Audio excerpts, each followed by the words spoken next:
Button है वो खाली पेट है भाई, खाए नहीं है। हाँ, हम लोग कौन सा हार्मोन पढ़ रहे हैं? एनिमल हार्मोन पढ़ रहे हैं। और एनिमल हार्मोन हम लोग कौन सा हार्मोन पढ़ रहे थे? पिट्यूटरी ग्लैंड के। पिट्यूटरी ग्लैंड से हार्मोन कहाँ से कैसा कैसा हार्मोन निकलता है। हम लोग देखा था पिट्यूटरी ग्लैंड का 2-3 पार्ट था, पोस्टीरियर पार्ट, इंटरमीडिएट पार्ट और इंटीरियर पार्ट था। तो हम लोग पोस्टीरियर पार्ट यानी कि सामने वाले हिस्से से जो हार्मोन निकलता है उसके बारे में पढ़ा। सॉरी क्या बोल रहे हैं, एंटीरियर पार्ट से। पर अगला हिस्सा से कौन कौन सा हार्मोन निकलता है उसके बारे में पढ़ा। और फिर कौन से हार्मोन के बारे में पढ़ा? दो हार्मोन के बारे में पढ़ा था जो पिट्यूटरी ग्लैंड के पिछले हिस्से से निकलता है, नहीं पढ़ा था ना। तो उसमें एक हार्मोन छूट गया हम लोगों का। वो कहाँ पर? वो पिछला वाला पार्ट से नहीं, अगला पार्ट से, यानी कि एंटीरियर पार्ट से। मतलब कि पिट्यूटरी ग्लैंड का सामने वाला हिस्सा से एक हार्मोन जो निकलता है, और उस हार्मोन को हम बताने भूल गए थे। फिर हम चले गए थे कहाँ कि पिछले से कौन सा हार्मोन निकलता है। तो वहाँ क्या देखा हम लोग? एडीएच देखा और ऑक्सीटोसिन देखा। तो पिट्यूटरी ग्लैंड से के अगले हिस्से से एक हार्मोन छूट गया, उसको अपने कॉपी वहीं पर ऐड कर लीजिएगा। 2 लाइन का इन्फॉर्मेशन, ज्यादा इन्फॉर्मेशन उसके बारे में है नहीं। क्या नाम है उस हार्मोन का? उस हार्मोन का नाम है प्रोलैक्टिन। प्रोलैक्टिन हार्मोन, उसको शॉर्ट में PRLV बोलते हैं शॉर्ट में। और इसका दूसरा नाम है, हम देंगे मौका देंगे बताने का, ल्यूकोट्रोपिन हार्मोन। शॉर्ट में इसको बोलते हैं LPH। कहां से निकलता है? ये भी हार्मोन पिट्यूटरी ग्लैंड का अगला हिस्सा यानी के सामने वाला हिस्सा से निकलता है। याद रहेगा ये बात, वहां ऐड कर लीजिएगा। इस हार्मोन का एक बहुत फेमस नाम है। ये तो सब उसका साइंटिफिक नाम था, लेकिन इसे काम के एतबार से इस हार्मोन को एक और नाम दिया गया। इसका नाम है मैटरनिटी हार्मोन।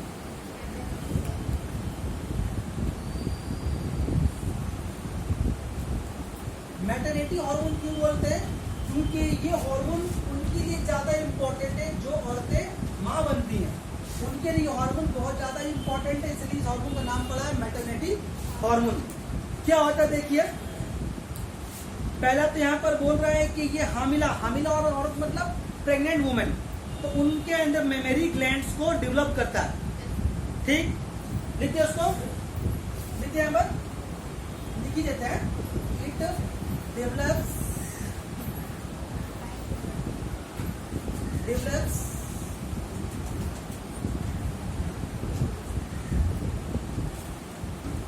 गैप जो टूटा हुआ है इसलिए एक ही वर्ड है, लेकिन ठीक है आप गैप मत दीजिएगा। It develops mammary glands in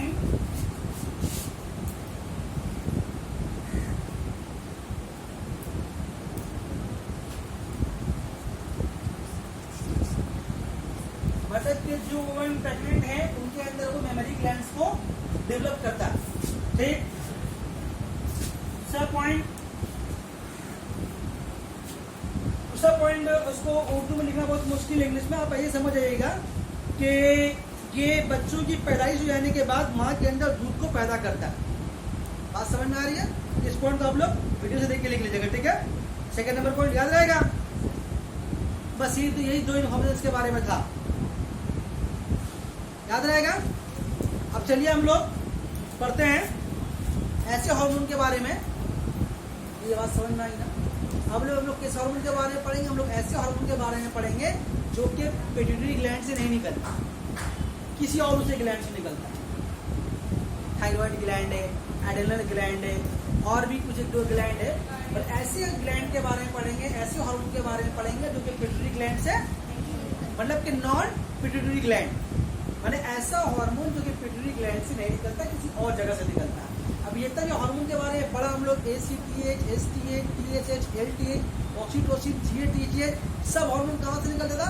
pituitary gland के अगला हिस्सा या तो फिर पिछला हिस्सा। हम जो हार्मोन का छोटा दाना है, मटर की दाने की तरह छोटा सा दाना है, ग्लैंड है। आपके हाइपोथैलेमस ब्रेन के पास कितना हार्मोन निकाला देख रहे हैं आपका, और आपके पूरे बॉडी का पूरा सिस्टम को कंट्रोल कर रहा है और आपके एज के हिसाब से कंट्रोल कर रहा है। आपके हर एज में हर एक टाइम कोई तब्दीली आपको देखने को मिल रही है, वो सब इसी हार्मोन का रिजल्ट है। अगर ये हार्मोन अगर इस ग्लैंड से अगर एक दो हार्मोन भी अगर निकलना बंद कर दे या उसका निकलने का रेट खराब हो जाए या तेज हो जाए या कम हो जाए, तो देखा क्या क्या हो रहा था। जैसे हम लोग GTH में देखा कि अगर ये हार्मोन ज्यादा निकलेगा तो हिर्सुटिज्म हो जाएगा। अगर ये सब भी सवाल सुना ही नहीं, इतना से मार खा ले रहा है कि सवाल निकल ही नहीं रहा, अंदर ही सब सवाल रह जा रहा, सब पास कर रहा, पास पास पास। बात समझ में आ रही है? तो हार्मोन ज्यादा अगर हाइपर सिक्रेशन किसी का हो रहा था तो कितना खतरनाक बीमारी हो रहा था, अगर उसका हाइपो सिक्रेशन भी हो रहा था तो भी कितना खतरनाक बीमारी हो रहा था। और कैसा ग्लैंड है, छोटा छीमटे की तरह ग्लैंड है, लटका हुआ है। कहाँ पर? यहाँ नहीं, ब्रेन के अंदर में हाइपोथैलेमस के पास ज्वाइंट उससे। बात समझ में आ रही है? तो हम लोग उसके बारे में बात नहीं कर रहे हैं, हम लोग किसके बारे में बात करेंगे? हम लोग ऐसा हार्मोन जो कि पिट्यूटरी ग्लैंड से नहीं निकलता, कि दूसरे ग्लैंड से निकलता। इसके बारे में सबसे पहले यहाँ पर सबसे पहले क्या पढ़ेंगे हम लोग? थायराइड ग्लैंड के बारे में। कहाँ पर पाया जाता है वाला? इस ग्लैंड में पाया जाता है, यहाँ पर आया था हलक के पास। इसका नाम है थायराइड ग्लैंड। पिट्यूटरी ग्लैंड तो है नहीं। हाँ, वो अलग बात है कि इसको उकसाता कौन है? TSH, जिसके लिए लड़की मार खाई। TSH हार्मोन जो है, जो पिट्यूटरी ग्लैंड के अगले से निकलता है और खून में शामिल होकर आके थायराइड ग्लैंड को उकसाएगा। इसलिए उकसाएगा कि तुम एक इम्पॉर्टेंट हार्मोन थायरोक्सिन को खारिज करो। ठीक है ना? पाउस करके पहले इसको उतार लीजिए आप लोग, फिर हम आगे बढ़ा रहे हैं। थायराइड ग्लैंड,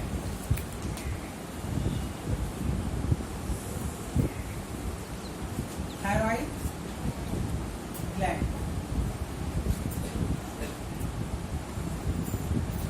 ये ग्लैंड आपका कहाँ पाया जाता है? एग्जाम में तो बोल सकते, एग्जाम में यहाँ पाया जाता है, बिल्कुल पाएंगे, लिखने होगा। तो कहाँ पाया जाता है ये वाला?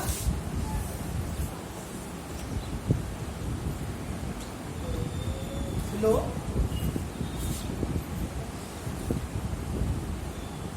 लैरिंग्स, जो सांस की जो बड़ी नली है ना, उसको लैरिंग्स बोलते हैं। जो यहाँ का जो हिस्सा है तो उसको लैरिंग्स बोलते हैं। एंड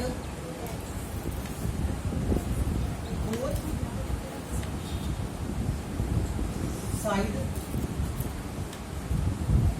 ऑफ ट्रेकिया, मतलब जो हलक यहाँ पर हलक लैरिंग्स, उसके नीचे पाया है, इसको बोलते हैं लैरिंग्स, हलक है।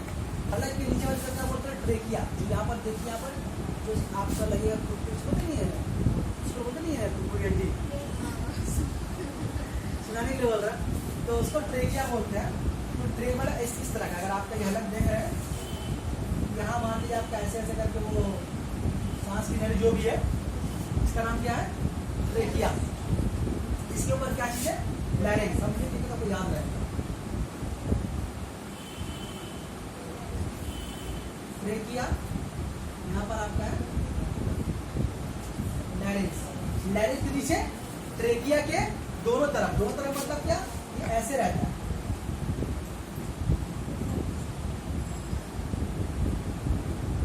और अंदर में यहाँ से पट्टा झिल्ली से जुड़ा रहता है, मतलब बना नहीं पा रहे होता, मतलब पट्टा झिल्ली दोनों ये जुड़ा रहता है, मतलब क्या? ट्रेकिया के दोनों तरफ, इस तरफ भी रहता है, इस तरफ भी रहता है, बीच में एक बहुत पतला झिल्ली से वो जुड़ा रहता है। तो बहुत मोटा झिल्ली कर दिया, तो पट्टा भी नहीं रहता है, समझाने के लिए तो बना नहीं नक्शा। तो ये क्या कर, ट्रेकिया के दोनों तरफ एक बहुत पतली झिल्ली से जुड़ा रहता है। उस पतली झिल्ली का नाम पूछना,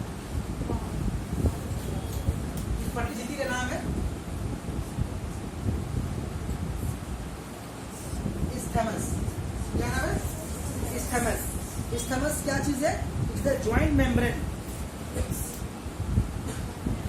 इज द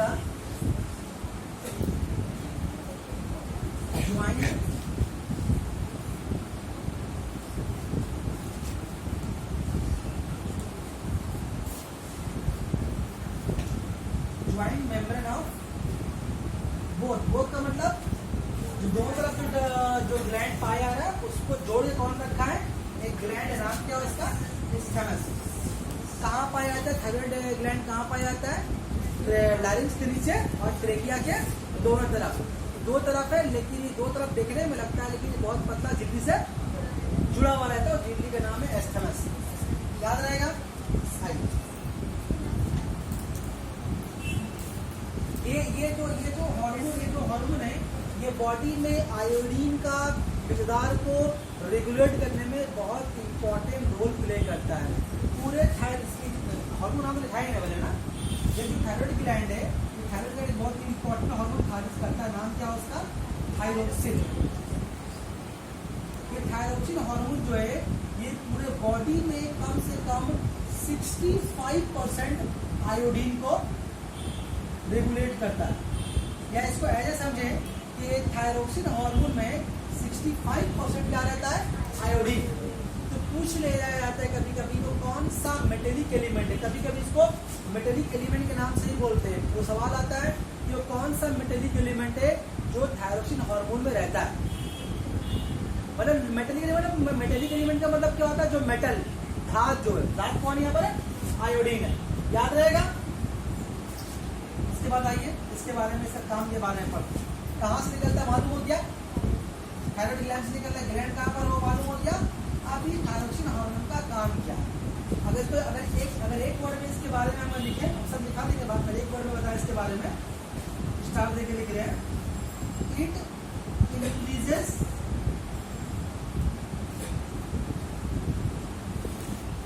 ऑलमोस्ट ऑल, ये मतलब की वर्ड है। मतलब इट इंक्रीजेस ऑलमोस्ट ऑल का मतलब क्या हो रहा है कि ये बॉडी का मैक्सिमम हर चीज को बढ़ाता है। हर चीज को बोलने का मतलब क्या? आपका ब्लड प्रेशर उसको बढ़ाएगा, आपके बॉडी में फैट उसको बढ़ाएगा, मतलब जितना भी बॉडी में आपका हार्ट बीट उसको बढ़ाएगा। मतलब बॉडी का हर चीज को बढ़ाने में एक इम्पोर्टेंट रोल प्ले करता है। तो एक कीवर्ड में लिखा, बाकी चीज हम लिख रहे हैं क्या क्या चीज है। ये जो थायरोक्सिन हार्मोन है, पॉइंट देके लिख रहे हैं, क्या करता है? पहले आपका ब्रीथिंग रेट को बढ़ाएगा। ब्रीथिंग रेट यानी कि सांस लेने की रफ्तार को ये हार्मोन बढ़ाता है। उसके अलावा आपका दूसरा नंबर पॉइंट है रेट ऑफ मेटाबॉलिज्म। याद है मेटाबॉलिज्म क्या से बताया था? Rate of metabolism, rate of metabolism in tissue is increased. Metabolism में क्या आ गया? सब कुछ आ गया। निजाम हाजमा, डाइजेशन आ गया, ब्लड का सर्कुलेशन आ गया, एक्सक्रीशन आ गया। मेटाबॉलिज्म मतलब बॉडी में जितना सिस्टम चल रहा है सबको वो बढ़ाने में मदद करता है। और 3 नंबर पॉइंट बहुत इंपॉर्टेंट है, यहाँ सवाल बहुत ज्यादा पूछता है। It increases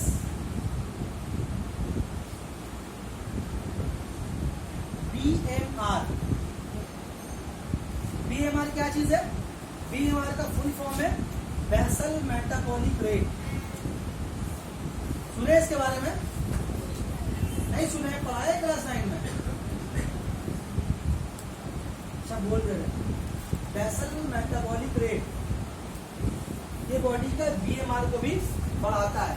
basal metabolic rate क्या होता है कि मान लीजिए कि अगर आप खाना खाएं, खाना खा करके आप लेटे हैं, जैसे मानिए दोपहर खाना खाया, पेट भरे खा लिए, पेट भरे खा के आप सो गए, शाम के टाइम उठे, मगरिब बाद उठे, जो भी आप उठे, तो जब आप सोए हैं 2-2:30 बजे सोया, जब मगरिब बाद आप उठ रहे हैं, पूरे घंटे में आपने तो कुछ काम किया नहीं, कुछ तो काम किया नहीं, तो उस वक्त तो आपके बॉडी में जो एनर्जी खर्च हो, कुछ एनर्जी खर्च हुआ होगा। एनर्जी कहाँ खर्च हुआ होगा? आपके बॉडी को सिस्टम, आपके बॉडी के सिस्टम को चलाने के लिए, हार्ट बीट, ब्लड सर्कुलेशन, कितने काम, फेफड़ा काम, सांस सब ले रहे हैं, सब काम, जो ब्रेन ऑक्सीजन खर्च कर रहा है, सब तो काम, सपना भी देख रहे हो उसमें आप, ठीक है ना? तो बॉडी में जितना भी, जब आप मैनुअली कुछ काम नहीं कर रहे हैं, आप लेट कर रहे हैं, या आप जरूरी नहीं आप सोए, आप लेट गए, तो उस वक्त आपके बॉडी की एनर्जी खर्च होता है, उसको बोलते हैं बेसल मेटाबॉलिक। याद रहेगा? ये बॉडी का बीएमआर को भी बढ़ाता है। अगर ये बीएमआर अगर आप बढ़ेगा तो आपका बॉडी तंदुरुस्त रहेगा, आप बेकार का मोटा नहीं होइएगा, मतलब चर्बी भी बॉडी बढ़ेगा नहीं, या आपका मतलब क्या बोलते हैं, बॉडी को फिट रखेगा। तो बेसल मेटाबॉलिक रेट का अच्छा होना बहुत जरूरी है। अगर स्लो हो जाएगा तो फिर आपका ब्लड का रफ्तार स्लो हो जाएगा, हार्ट का बीट स्लो हो जाएगा, किडनी काम स्लो करेगा, तो फिर बहुत बीमारी आपके साथ उभर भर के आपके साथ आएगा। फिर ऐसे याद कीजिएगा कि ये बीएमआर को कंट्रोल करता है। उसके अलावा 4 नंबर, इट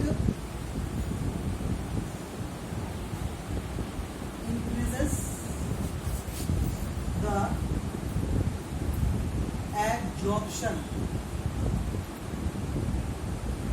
absorption of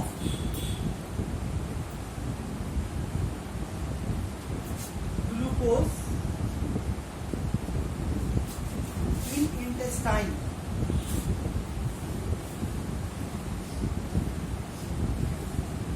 ये इंटेस्टाइन के अंदर ग्लूकोज के जल्द होने की रफ्तार को बढ़ाता है। ग्लूकोज मतलब क्या, जो खाना खाते हैं हम लोग, खाना हजम होता है, पहले पापी पेट में जाता है, पेट में जाने के बताया तब तक पर नली होता है। एक का नाम है लार्ज इंटेस्टाइन, एक का नाम है स्मॉल इंटेस्टाइन। और हम लोग जो लार्ज जो लंबा होता है 7.5 मीटर का होता है, जो आपका स्मॉल है, सॉरी जो स्मॉल इंटेस्टाइन वो बड़ा होता है लंबाई के साथ। आज इसका नाम लार्ज इंटेस्टाइन है, वो असल में छोटा होता है। ऐसा क्यों नाम दिया गया? जो स्मॉल इंटेस्टाइन है वो करीब 7.5 मीटर का है, लार्ज इंटेस्टाइन वो करीब 1.5-2 मीटर का है। तो नाम ऐसा दिया गया, नाम इसलिए दिया गया उसका गोलाई के एडवांस।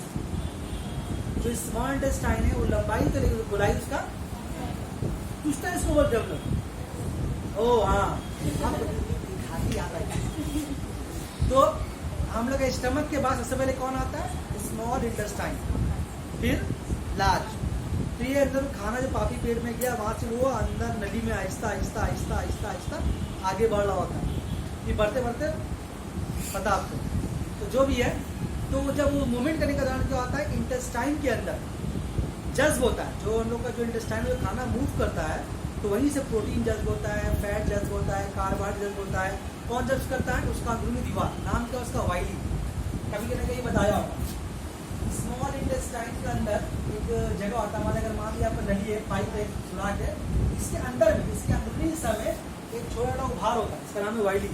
ये वाइली करता है क्या है? कार्बोहाइड्रेट को, प्रोटीन को, फैट को, ग्लूकोज को, सबको जब्त करके खून में शामिल करेगा।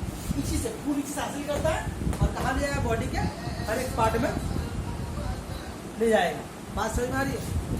ये वाइली क्या करता है? इंटेस्टाइन से हासिल करेगा ग्लूकोज को या फैट को, प्रोटीन को, तो वहां से कहाँ ले जाएगा? खून को देगा। खून कहाँ लेगा? हर बॉडी के खुले तक पहुंचाना। ठीक है ना?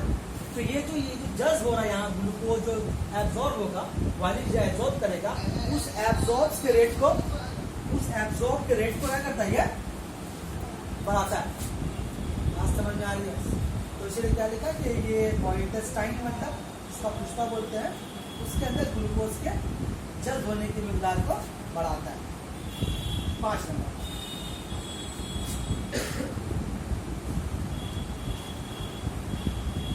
ये बॉडी का ब्लड प्रेशर को भी इंक्रीज करता है। ब्लड प्रेशर मतलब खून का दबाव। अब खून का दबाव बढ़ रहा है, इसका मतलब क्या बढ़ रहा है? अगर खून का दबाव बढ़ेगा तो आपका हार्ट बीट बढ़ेगा, ब्लड का सर्कुलेशन बढ़ेगा। अगर कोई बोलते हैं ना कि ब्लड प्रेशर मेरा बढ़ गया, तो ब्लड प्रेशर बढ़ने का मतलब क्या होता है? खून का दौड़ने का रफ्तार बॉडी में तेज हो गया, खून ज़्यादा तेजी से दौड़ेगा, तो बोलते हैं, उसी को बोलते हैं ब्लड प्रेशर। ब्लड प्रेशर का मतलब ही नहीं खून को दबा रहा है अंदर में। दबाने का, ब्लड प्रेशर का मतलब खून दबाना नहीं है। ब्लड प्रेशर का मतलब होता है कि खून का दौरान का जो स्पीड है, गर्दिश है, वो तेज हो गया। तो वो तेज कब होगा? जब हार्ट बीट तेज हो जाएगा। हार्ट बीट तेज होगा, ब्लड का प्रेशर यहाँ बढ़ जाएगा। जब ब्लड प्रेशर बढ़ेगा, हार्ट बीट बढ़ेगा, तो सांस लेने की रफ्तार भी पूरी में दिखाएगा, सांस का रफ्तार भी तेज होगा। जब सांस का रफ्तार तेज होगा तो आपका बॉडी में जो मेटाबॉलिक रेट वो भी तेज होगा। सिर्फ कभी ऐसा की ना, डर गए, आवाज आया वैसे सेव होने का ना, वैसे वो लोग मारेंगे। क्या नंबर पॉइंट बचे हम लोगों का? 6 नंबर हुआ ना, 6 हुआ। अच्छा, उसके अलावा ये क्या बढ़ाता है? ये बढ़ाता है इंक्रीज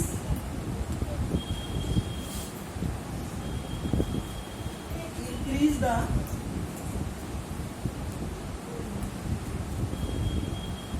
प्रोडक्शन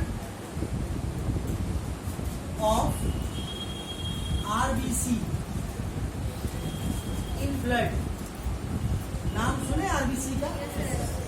आरबीसी को बोलते हैं रेड ब्लड कॉर्पसल, है ना। बॉडी में ये खून का खुलिया है जो कि ऑक्सीजन को एब्जॉर्ब करता है और ये 120 दिन बॉडी में जिंदा रहता है। एक खुलिया 120 दिन फिर मर जाए।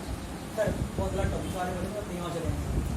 तो मतलब बॉडी में जो आरबीसी जो है रेड ब्लड कॉर्पसल से उसकी मिकदार को बढ़ाता है, उसकी पैदावार को बढ़ाता है। अब जगह नहीं मिटाने वाले हैं, आप लोजिक लीजिए पहले, पॉज कीजिए इसका, फिर लिख लीजिए, फिर आगे बताएं।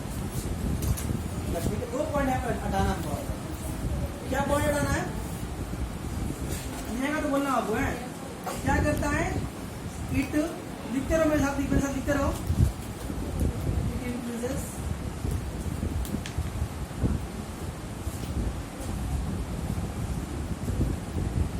Production of milk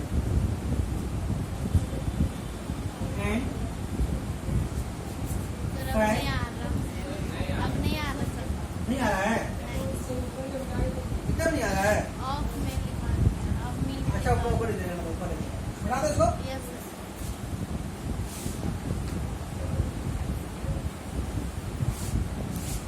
7 number point देखिए।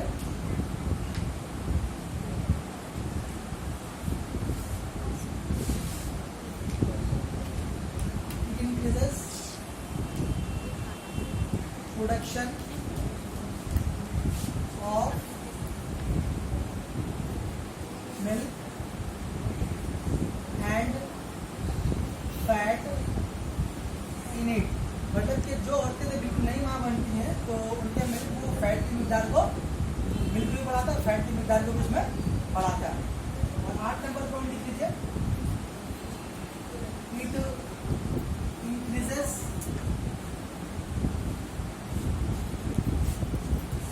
Heat in body. ये बॉडी में हीट पैदा करने वाला हार्मोन है, इसी बिना पे इसको कैलोरीजेनिक हार्मोन भी बोलते हैं। That is why it is called calorigenic hormone. बहुत इंपॉर्टेंट पॉइंट है वाला, एग्जाम में यहाँ से क्वेश्चन बहुत आता है। किस हार्मोन को कैलोरीजेनिक हार्मोन बोलते हैं या कौन सा आपकी बॉडी में हीट पैदा करने वाला हार्मोन है? निकाल लीजिए इसको जल्दी से, बाकी कंडीशन का बता दे भाई। हम इसका फोटो तो लेना नहीं है, उधर का लेना तो नहीं सकते मोबाइल में।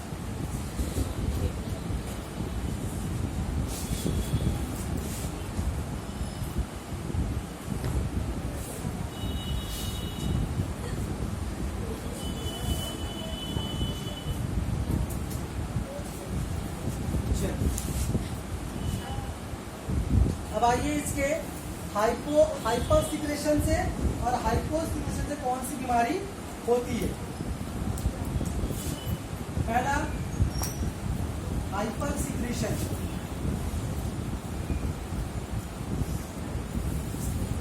इस हार्मोन के ज्यादा निकलने से जो बीमारी होती है उस बीमारी का नाम है एक्सोपेथेल्मिक गोइटर। नाम में देखो ना कैसा है।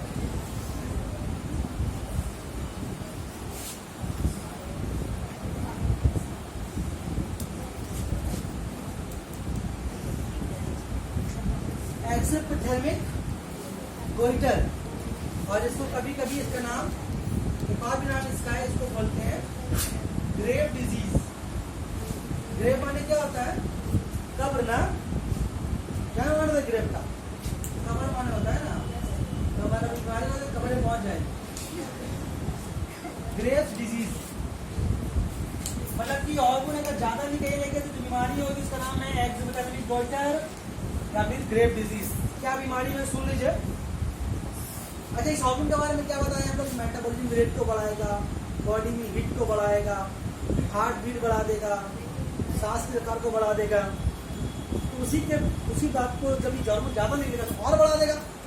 जब ये हार्मोन बॉडी के सब चीज़ को बढ़ा रहा है तो ज़्यादा निकलेगा तो और बढ़ा देगा। तो सुनिए क्या बोल रहे हैं, जब ये हार्मोन ज़रूरत से ज़्यादा मतलब जितना बॉडी में चाहिए उससे ज़्यादा अगर निकलना शुरू हो जाए तो उसको बोलते हैं, बीमारी को बोलते हैं एक्सोपेथेल्मिक गोइटर। इस बीमारी में आंखें जो है बाहर की तरफ निकल आती है, मतलब आंख का जो आंख है ना लगेगा बाहर निकला हुआ है। बुलाई आंख का ज़्यादा दिखाई देगा, बल्कि जो छोटी हो जाएगी, मतलब ऊपर चलेगा आंख जैसा बाहर आ जाएगा। ऐसा नहीं कि बाहर आया खेलने लगेगा, ऐसा नहीं, मतलब बाहर लगेगा आंख बाहर आ गया तो आंखें बाहर आ जाती है। पलकों के झपकने में कमी आ जाती है, क्योंकि जब आंख बड़ा होगा पलक ऊपर चल जाएगा तब आंख पलक झपक नहीं सकेगी। अभी क्या बंद कर ले रहे हैं हम लोग, आंख बंद कर ले रहे हैं, ठीक किया, बंद करके दिखाएंगे, अच्छा बंद किया। तो जब ये बड़ा हो जाएगा तो आप चाह के भी तो अपने पलकों को झपक नहीं पाइएगा, इसीलिए पलकों को झपकना कम हो जाएगा, गाल फूल जाएंगे और दिल के धड़कन की रफ्तार बढ़ जाएगी। तो ये तो ऐसे ही बढ़ाता है, ज़्यादा निकलेगा तो और बढ़ा देगा। जिसम में मेटाबॉलिज्म की रफ्तार बहुत तेज हो जाती है। याद आ रहा है मेटाबॉलिज्म की रफ्तार बताया था, एनाबॉलिज्म, कैटाबॉलिज्म। जब एनाबॉलिज्म जब मेटाबॉलिज्म बढ़ जाएगा तो क्या होगा, बॉडी आहिस्ता आहिस्ता वजन जो है घटेगा, मतलब आपका एनर्जी फालतू में खर्चा हो रहा है। नहीं बात समझ में आ रही है, इसको समझिए। आप बहुत सारे मोबाइल चलाते हैं हम लोग, अगर मोबाइल जरूर चलाते हैं बहुत ज़्यादा, अगर ऐप्स ऑपरेट हो जाता है तो क्या होता है, अपने आप बैटरी का चार्ज पता है इस्तेमाल किया नहीं, चार्ज खत्म हो गया। तो ऐसे ही आपका बॉडी का जो ऐप्स अंदर में चल रहा है वो ऑन रहेगा। तो ज़्यादा अगर ऐप्स खुला रहेगा तो एनर्जी खत्म हो जाएगा। तो उसी तरह से क्या बोल रहे हैं, पलकों के झपकने में कमी आ जाती है, गाल फूल जाता है, दिल के धड़कन की रफ्तार तेज हो जाती है, जिस्म में मेटाबॉलिज्म की रफ्तार बहुत तेज हो जाती है और जिस्म का वजन आहिस्ता आहिस्ता घटने लगता है। और इंसान क्या होगा, पतला। इसको हम भाषा में क्या बोलते हैं, सूखा थायराइड। हम सुने सूखा थायराइड, बस तो ठंडी पकड़ लेगा। खून में शक्कर की मिकदार, खून में ग्लूकोज की मिकदार बहुत मतलब कम हो जाएगी और मिजाज में बहुत तेजी, मतलब चिड़चिड़ापन आ जाएगा मिजाज में। जब भी कुछ बात बोलेंगे बोलो गुस्सा, मेरा पतला जल्दी गुस्सा होता है, पतला आदमी जो बहुत पतला होता है, बाद आदमी जो गुस्सा और समझ लेना उसका ये बोला, ठीक है। मतलब ये इतना खतरनाक दीजिए, अगर ऐसे अगर ये हार्मोन ज्यादा निकलता रहा तो बॉडी टाइम इतना कमजोर हो जाएगा कि आदमी फिर चल फिर भी नहीं सकेगा। हर टाइम में वो तब चल नहीं सकेगा, क्या करेगा, चला जाता कहाँ पर, ग्रेव कबर में मर जाएगा। नहीं बात समझे, समझ जाएगा मेरे ख्याल से। उसके बाद है फिर हाइपोसिक्रेशन। सब सोच रहे अपने आप को ना,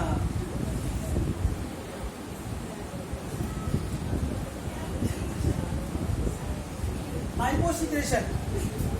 अरे हाँ भाई, पतला आदमी बहुत गुस्सा होता है भाई, मोटा आदमी तो गुस्सा नहीं होता, पतला आदमी बहुत गुस्सा होता है। इसलिए कहावत नहीं है, मोटा देख के छटना मत, पतला देख के हटना, हमारे कहावत है ना।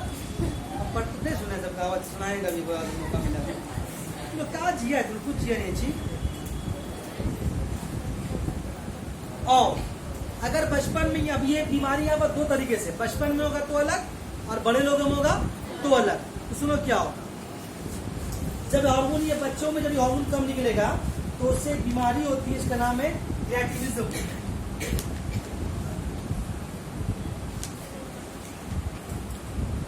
ये किससे में होती है, ये बच्चों में होती है, चाइल्डहुड में, चाइल्ड लिख रहे हैं। और ये क्या है, क्रिएटिनिज्म एक तरह का ड्वार्फिज्म है, एक तरह का ये बौनापन है।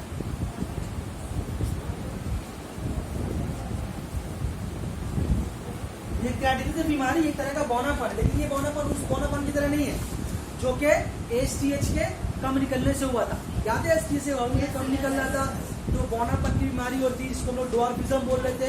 यहाँ पर ये जो क्रिएटिनिज्म है ये भी एक तरह का ड्वार्फिज्म, लेकिन उस तरह का ड्वार्फिज्म नहीं है। अगर मान लीजिए किसी यहाँ पर किसी बच्चे को हार्मोन अगर यहाँ पर एसटीएच अगर कम निकल रहा है या किसी का देख रहे हैं कम निकल रहा है, लेकिन वो बौना तो होगा, लेकिन तो बाकी चीज सही रहेगा, दिमाग ठीक रहेगा, मतलब बॉडी का सारा पार्ट ठीक काम करेगा। सिर्फ क्या उसका हाइट, उसका जो दिमाग का जो डेवलपमेंट है, ब्रेन का डेवलपमेंट है, बॉडी के डिफरेंट पार्ट्स जो है वो ठीक तरीके से काम करेंगे, बिल्कुल एक जैसे नॉर्मल इंसान होता है वैसे ही रहेगा। सिर्फ क्या होगा, वो नाटा हो जाएगा। बस यही है एसटीएच का वहाँ पर ड्वार्फिज्म। लेकिन यहाँ पर जो ड्वार्फिज्म है, ये जो बौनापन, ये बौनापन आम बौनापन, इस बौनापन में बच्चे में और ही बहुत सारा प्रॉब्लम आता है। हाथ पैर कमजोर रहेंगे, पेट बाहर निकला रहेगा, बच्चा का शक्ल तुम देखोगे देखिए तो लगेगा कि बच्चा जो है, अगर इसको 20 बरस में जाके देखने मिलेगा तो वो 5 बरस का, मतलब ये पता नहीं, लेकिन कि बच्चा जो पागल थोड़ा होता है, नॉर्मल होता है, उम्र काफी होगी लेकिन शक्ल से ही लग रहा है कि अभी भी इसके पास शक्ल, ऐसा बच्चा मार्केट में देखने को मिलता है, देखे होंगे आप लोग, मन लगेगा कि अभी भी बेवकूफ है। सुनिए तो सबको समझ में आएगा। बचपन में ये हार्मोन अगर कम खारिज हो तो उससे एक बौनापन होती है, लेकिन ये बौनापन वो बौनापन नहीं है जो आप समझ रहे हैं। ये बौनापन दूसरा तरह का बौनापन है, इसका नाम है कैरिडिज्म। नाम की बीमारी होती है जिससे बच्चे की जिस्मानी और जहनी बालिदगी रुक जाती है, मतलब कि बॉडी का ग्रोथ भी ठीक से नहीं होगा और ब्रेन का डेवलपमेंट ठीक से नहीं होगा, और बालिग होने के पर बड़े होने के बाद भी इसका जो कद है, जो हाइट है 2.5-3 फुट से ज्यादा नहीं आएगा, और इसकी जहनी सलाहियत भी तरक्की नहीं कर पाएगी, और 5-6 साल के बच्चे के बराबर ही रहती है। मतलब वो बहुत उम्रदराज हो भी जाएगा, उसका अकल क्या होगा, वो 5-6 बरस के बच्चों के बराबर रहेगा। अगर आपको समझ में समझना है तो आप देख लीजिए, ऋतिक रोशन को देख लीजिए, कोई मिल गया हमें, जब तक जादू नहीं मिलता उसको, है ना, बॉर्नविटा पीता भी, लेकिन वहां तो लंबा हो गया था वो, इतना लंबा, लेकिन इस बीमारी में देखो छोटा रहेगा। तो 5 साल बड़े होने के बाद भी 5 साल के बच्चे के बराबर उसकी अकल रहेगी। जिस्म की हड्डियां और दांत बेडोल हो जाएंगे, मतलब जो हड्डी वगैरह है और दांत वगैरह सही से निकलेगा। हम दांत नॉर्मल निकल रहा है तो उस तरह के बच्चों क्या होगा, दांत जो है ना बाहर निकल जाएगा, टेढ़ा हो जाएगा, दांत के ऊपर दांत चढ़ जाएगा, मतलब दांत जो है वो नॉर्मल तरह से निकलेगा। अब एक जो दत्ता हो तो उसके बारे नहीं बोल रहे हो, कोई भी है क्या कह सकता है, उसका बात बोले ना, कंट्रोल उसके अंदर है, तो वो अलग तरह का, मतलब दांत का जो है ना साइज छोटा रहेगा, कोई पतला रहेगा, कोई मोटा रहेगा, तो दांत भी ठीक से निकलेगा नहीं, और बॉडी की जो हड्डियां है वो भी सही डेवलप नहीं होंगी,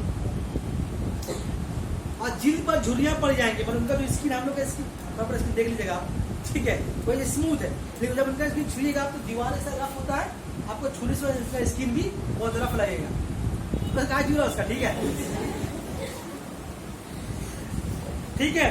तो जिस्म की हड्डियां, दांत बेडोल मतलब सही से निकलेंगे नहीं, जिल्द पर झुर्रियां पड़ जाएंगी, स्किन पे जो स्किन रफ हो जाएगा, चेहरे से ही बेवकूफी टपकेगी, मतलब क्या, पेट निकल जाएगा, और सेक्स ऑर्गन डेवलप नहीं होंगे, और बड़ी उम्र के लोगों में हार्मोन कम खाने वाली 2 अहम बीमारियां होती हैं।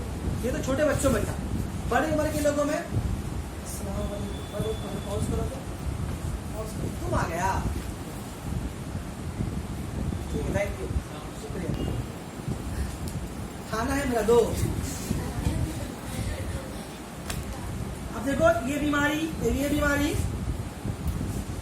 अगर ये बड़े लोगों में हो तो उसमें बीमारी है क्या, एक का नाम है मैक्सेडीमा। यस सर, क्या बोले?